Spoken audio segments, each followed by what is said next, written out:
ಸಾಕಣ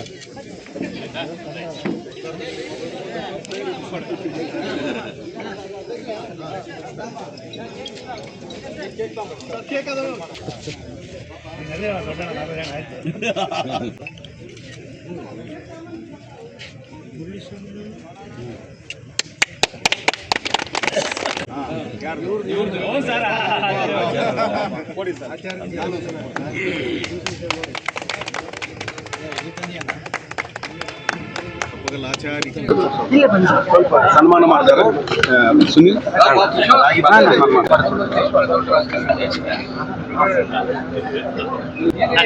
ಅನಧಿಕೃತ ಆದೇಶ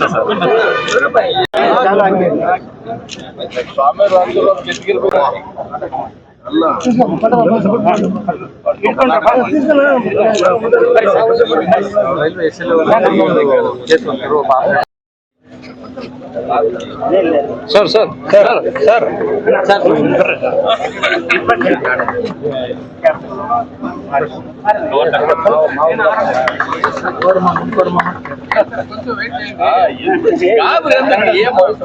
ಏನು ಬೈಯಲ್ಲ ಯಾಕ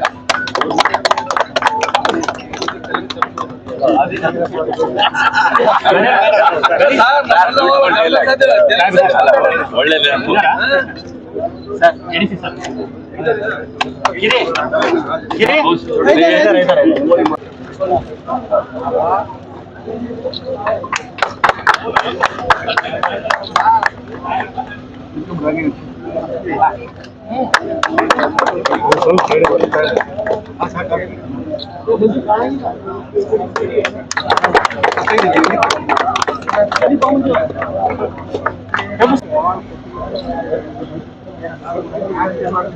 ಬಳ್ಳಾರಿ ಜಿಲ್ಲೆ ಡಾಕ್ಟರ್ ರಾಜ್ಕುಮಾರ್ ಪಾರ್ಕ್ ಅಲ್ಲಿ ನಾವು ಬಹಳ ಅದ್ದೂರಿಯಿಂದ ಸಡಗರದಿಂದ ಡಾಕ್ಟರ್ ರಾಜ್ಕುಮಾರ್ ನಟ ಸಾರ್ವಭೌಮ ದಾದಾ ಸಾಹೇಬ್ ಫಾಲ್ಕೆ ವಿಜೇತ ನಟ ಡಾಕ್ಟರ್ ರಾಜ್ಕುಮಾರ್ ಅವರ ಒಂದು ಜನ್ಮ ದಿನಾಚರಣೆಯನ್ನು ನಾವು ಅದ್ದೂರಿಯಿಂದ ಆಚರಣೆ ಮಾಡ್ತಾ ಇದೀವಿ. ಸಾಕಷ್ಟು ಜನ ಮಾನ್ಯ ಗಿಡ್ಕರ ಅಧ್ಯಕ್ಷರು, ಎಸಿ ಅವರು, ನಮ್ಮ ಎಲ್ಲಾ ಹಿರಿಯ ರಾಜ್ಕುಮಾರ್ ಅಭಿಮಾನಿಗಳು ಎಲ್ಲರೂ ಕೂಡ ಇಲ್ಲಿ ಬಂದು ಸಂತೋಷದಿಂದ ನಾವು ಆಚರಿಸ್ತಾ ಇದೀವಿ. ತಮ್ಗೆಲ್ಲರಿಗೂ ಡಾಕ್ಟರ್ ರಾಜ್ಕುಮಾರ್ ನಟ ಇವರ ಹುಟ್ಟಿನ ಹಬ್ಬದ ಶುಭಾಶಯಗಳು. ಡಾಕ್ಟರ್ ರಾಜ್ಕುಮಾರ್ ಅವರಿಗೆ ಅವರೇ ಸಾಟಿ, ಬೇರೆ ಯಾರು ಇನ್ನೊಬ್ರು ಸಾಟಿ ಆಗಕ್ಕೆ ಸಾಧ್ಯ ಇಲ್ಲ. ಅವರ ಏನು ಚಿತ್ರಗಳು ನಾವು ನೋಡಿ ಸಣ್ಣರಿದ್ದಾಗ ಬಹಳ ನಾವು ಆನಂದಿಸ್ತಿದ್ವಿ. ವಿಶೇಷವಾಗಿ ನನಗೆ ರಾಜೇಶ್ ಬಹಳ ಪ್ರಭಾವಿತವಾಗಿರ್ತಕ್ಕ ಇವರ ಕನ್ನಡ ಚಿತ್ರ ಅಂದ್ರೆ ಗುರಿ. ನಾನು ಹೈಸ್ಕೂಲ್ 7th ಸ್ಟ್ಯಾಂಡರ್ಡ್ ನೋಡಿದ್ದೆ ಅದು ಗುರಿ ಫಿಲ್ಮ್ ಅವ್ರದ್ದು, ಕಾಮನ್ ಬಿಲ್ಲು ಎಲ್ಲ. ಆಮೇಲೆ ವಿಶೇಷವಾಗಿ ಮೌಲ್ಯಾಧಾರಿತ ಚಿತ್ರ ಅಂದ್ರೆ ಬಂಗಾರದ ಮನುಷ್ಯ. ಆ ಹಾಡುಗಳು ಈಗ ತಾನೇ ಆಡಿಸಿ ನೋಡು, ಬೀಳಿಸಿ ನೋಡು, ಉರುಳಿ ಹೋದು, ಏನ್ ಸಾಹಿತ್ಯ ಅದು, ಅದ್ರಲ್ಲಿ ಕಲಿತಾ ಇದ್ರೆ ಜೀವನದಲ್ಲಿ ಮೌಲ್ಯಗಳು ಉಕ್ಕಿ ಬರ್ತಾ ಇರ್ತವೆ. ಆದ್ರೆ ಈಗಿನ ಇದು ನೋಡಿದ್ರೆ ಅದಕ್ಕೆ ವಿಭಿನ್ನವಾಗಿದೆ. ಸೊ ನಾವೆಲ್ಲರೂ ಆ ಮಹಾನ್ ವ್ಯಕ್ತಿಯ ನಟರ ಏನು ಜನ್ಮೋತ್ಸವ ಮತ್ತು ಅವರ ಕೊಡುಗೆಗಳು ನಾಡಿಗೆ, ಇದಕ್ಕೆ ನುಡಿಗೆ ನಾವೆಲ್ಲರೂ ಸೇರಿ ಅಭಿನಂದಿಸೋಣ ಮತ್ತು ಅದನ್ನ ಪ್ರೋತ್ಸಾಹಿಸೋಣ ಮತ್ತು ಅದನ್ನ ಬೆಳೆಸೋಣ ಅಂತ ಹೇಳ್ತಾ ನಿಮ್ಗೆಲ್ಲರಿಗೂ ಮತ್ತೊಮ್ಮೆ ನಾನು ಡಾಕ್ಟರ್ ರಾಜ್ಕುಮಾರ್ ಇವರ ಹುಟ್ಟುಹಬ್ಬದ ಶುಭಾಶಯಗಳ ಹೇಳಿ ಎರಡು ಮಾತು ಮುಗಿಸ್ತೇನೆ. ನಮಸ್ಕಾರ. ಡಾಕ್ಟರ್ ರಾಜ್ಕುಮಾರ್ ಸಾಹೇಬರ 97ನೇ ಹುಟ್ಟುಹಬ್ಬ ನಾವು ಆಚರಣೆ ಮಾಡ್ಕೊಳ್ತಾ ಇದೀವಿ. ಜಿಲ್ಲಾಡಳಿತ ಮತ್ತು ಎಲ್ಲ ಜನಪ್ರತಿನಿಧಿಗಳ ಸಮ್ಮುಖದಲ್ಲಿ ಇವತ್ತು ಒಂದು ವಿಜೃಂಭಣೆಯಿಂದ ನಾವು ಒಂದು ಆಚರಣೆ ಮಾಡ್ಕೊಂಡಿದೀವಿ. ವಿಶೇಷವಾಗಿ ಡಾಕ್ಟರ್ ರಾಜ್ಕುಮಾರ್ ಅವರು ತಮಗೆಲ್ಲ ಗೊತ್ತಿರುವಂತೆ ಅವರ ಒಂದು ಗುರಿ ಇತ್ತು, ನಾನು ಕನ್ನಡ ಬಿಟ್ಟು ಬೇರೆ ಭಾಷೆಯಲ್ಲಿ ನಾನು ನಟಿಸೋದಿಲ್ಲ ಅಂತಕ್ಕಂಥ ಒಂದು ಕಲ್ಪನೆ ಅವ್ರ ಗುರಿ ಇತ್ತು. ಅದನ್ನು ಸಾಧಿಸಿದ್ರು ಸಹ ಅವ್ರು ಯಾವತ್ತು ಎಂತಹ ಸಂದರ್ಭದಲ್ಲೂ ಸಹ ಎಂತ ದೊಡ್ಡವರೆಲ್ಲ ಇವರು ನಮ್ಮ ಅಮಿತಾಬ್ ಬಚ್ಚನ್ ಅವರು 1 hour ನಮಗೆ ಟೈಮ್ ಕೊಡಿ, 1 hour ನಮ್ಮ ಇದರಲ್ಲಿ ನೀವು ಪಾತ್ರ ಮಾಡ್ಲೇಬೇಕಂದಾಗ ನೀವೇನ್ ಮಾಡಿದ್ರು ಸಹ ನಾನು ಮಾಡೋದಿಲ್ಲ, ನನ್ನ ಕನ್ನಡನೇ ಫೈನಲ್ ಅಂತಕ್ಕಂಥ ಒಂದು ವಿಚಾರ ಇಟ್ಕೊಂಡು ಇವತ್ತು ಅವ್ರು ಬದುಕಿದ್ದಾರೆ. ಅದ್ರ ಜೊತೆಗೆ ಕರ್ನಾಟಕದ ಏಕೀಕರಣದಲ್ಲಿ ಅವ್ರದ್ದು ಒಂದು ದೊಡ್ಡ ಪಾತ್ರ ಇತ್ತು, ಒಂದು ದೊಡ್ಡ ಹೋರಾಟ ಇತ್ತು. ಈ ಒಂದು ಕನ್ನಡ ಏಕೀಕರಣದಲ್ಲಿ ಏನು ಬನ್ನರದೇನ ಬಾ ಬಂದ್ಬಿಟ್ರು ಗೋಕಾಕ್ ಚಳವಳಿಯಲ್ಲಿ ಅವ್ರೇನು ಪಾಲು ಬಾಣ ಹಿಂಗ್ ಬಾಕಿರ್ ಬಾಣ ಹಿಂಗ ಗೋಕಾಕ್ ಚಳವಳಿಯಲ್ಲಿ ಅವ್ರದ್ದೇನು ದೊಡ್ಡ ಪಾತ್ರ ಇತ್ತು. ಇವತ್ತು ಕರ್ನಾಟಕ ಏಕೀಕರಣ, ಕರ್ನಾಟಕ ಅಂತ ಹೆಸರು ಬರ್ಲಿಕ್ಕೆ ರಾಜ್ಕುಮಾರ್ ಅವ್ರದ್ದು ದೊಡ್ಡ ಪಾತ್ರ ಇದೆ.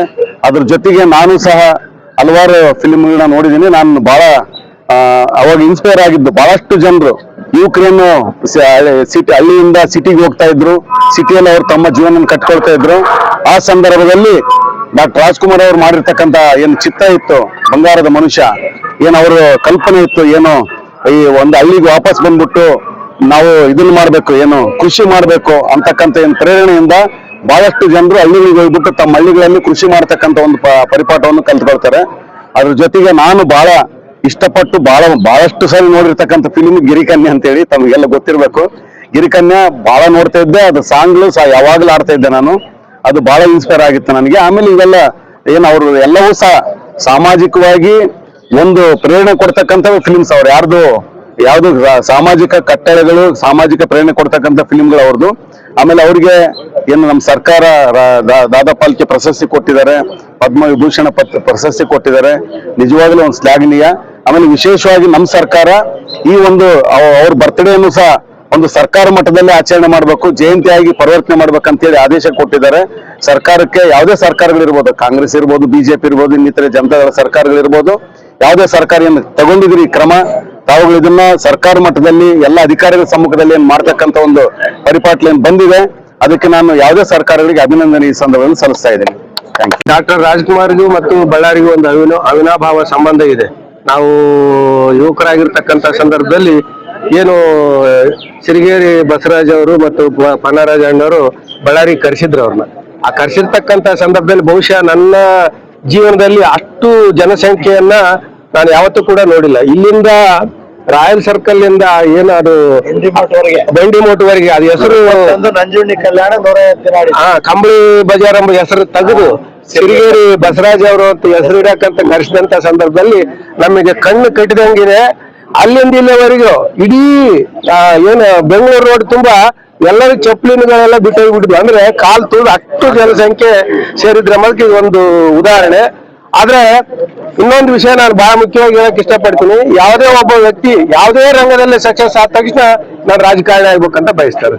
ಆದ್ರೆ ರಾಜ್ಕುಮಾರ್ ಅವರು ಇಡೀ ಕನ್ನಡ ನಾಡಿನಲ್ಲಿ ಅವ್ರು ಏನಾದ್ರು ಒಂದು ಚುನಾವಣೆಗೆ ನಿಂತಿದ್ರೆ ಇಡೀ ಕರ್ನಾಟಕ ಅವ್ರಿಗೆ ಬೆನ್ನಿಂದ ನಿಲ್ತಾ ಇತ್ತು. ಆದ್ರೂ ಕೂಡ ಅವರು ಆ ಚುನಾವಣೆ ರಾಜಕೀಯಕ್ಕೆ ಹೋಗದೆ, ಯಾಕಂದ್ರೆ ಚುನಾವಣೆ ರಾಜಕೀಯ ಅಂದ್ರೆ 5 ವರ್ಷ ನಮ್ಮನ್ನ ಹೊಗಳ್ತಾರೆ, 5 ವರ್ಷ ಆದ್ಮೇಲೆ ಮತ್ತೆ ಅವ್ರ ವಿರುದ್ಧವಾಗಿ ಇನ್ನೊಬ್ರು ಸೃಷ್ಟಿ ಆಗ್ತಾರೆ. ಅದಕ್ಕಾಗಿ ನಾಡು ಇಡೀ ಕನ್ನಡ ನಾಡಿನ ಮಗನಾಗಿರ್ಬೇಕು ಅಂತಕ್ಕಂಥ ಒಂದೇ ಒಂದು ದೃಷ್ಟಿಯಿಂದ ಮುಖ್ಯಮಂತ್ರಿ ಆಗ್ತಕ್ಕಂಥ ಅವಕಾಶ ಇದ್ರೂ ಕೂಡ ರಾಜಕಾರಣವನ್ನ ತಿರಸ್ಕರಿಸಿ ಒಬ್ಬ ಸರಳ ಸಜ್ಜನ ಕರ್ನಾಟಕ ಏನ್ ಅಣ್ಣರು ಹೇಳಿದ್ರು, ಸೌಮ್ಯವಾಗಿ ಯಾವ ರೀತಿ ಬೇರೆಯವರಿಗೆ ಗೌರವ ಕೊಡಬೇಕು ಅಥವಾ ಆ ಒಂದು ದೊಡ್ಡ ಒಂದು ಹೆಸರುವಾಸಿ ಆದಾಗ ಕೂಡ ಯಾವ ರೀತಿ ಸಜ್ಜನಿಕೆಯಿಂದ ವರ್ತಿಸಬೇಕು ಎಂಬುದು ಏನಾದ್ರು ಕಲ್ತ್ಕೋಬೇಕಂದ್ರೆ ಅದು ರಾಜ್ಕುಮಾರ್ ಮತ್ತು ಅವ್ರ ಕುಟುಂಬದಿಂದ ಅಂತ ನಾನು ಹೇಳಕ್ ಇಷ್ಟಪಡ್ತೀನಿ. ಇವತ್ತು ಜಾಸ್ತಿ ಜನ ಬಂದಿದ್ದೇವೆ. ಇದಕ್ಕೆ ಜಿಲ್ಲಾಡಳಿತ ADC ಸಾಹೇಬರ ಮುಖಾಂತರ ಏನು ನಮ್ಮನ್ನ ಸೇರಿಸಿದ್ದಾರೆ, ಅವರಿಗೂ ಕೂಡ ನಾನು ಅಭಿನಂದಿಸ್ತೇನೆ. ಮತ್ತು ಆತ್ಮೀಯ ಸಹೋದರ ಮುಂಡ್ರಿಗೆ ನಾಗರಾಜ್ ಅವರು ಕೂಡ ರಾಜ್ಕುಮಾರ್ ಅವ್ರ ಬಗ್ಗೆ ಬಹಳ ಮಾತಾಡಿದ್ದಾರೆ. ನಾನು ಬಹಳ ರಾಜ್ಕುಮಾರ್ ಬಗ್ಗೆ ಮಾತಾಡಿದ್ರೆ 1 ಗಂಟೆ ಇದೆ. ನಮ್ಮ ಕನ್ನಡದ ಸಂಸ್ಕೃತಿಯ ಒಬ್ಬ ಪ್ರತಿನಿಧಿ ರಾಜ್ಕುಮಾರ್ ಅನ್ನೋದು ಒಂದೇ ಮಾತಲ್ಲಿ ಹೇಳ್ಬೋದು ನಾವು. ಓಕೆ, ಈ ಸಂಸ್ಕೃತಿ ಅಂದ್ರೆ ಏನು ಅಂತ ಹೇಳಿದ್ರೆ ಜೀವನ ಶೈಲಿ, ಇಡೀ ಕನ್ನಡಿಗರ ಎಲ್ಲರ ಜೀವನ ಶೈಲಿಯ ಒಂದು ಪ್ರತಿನಿಧಿ ಆಗಿದ್ರು.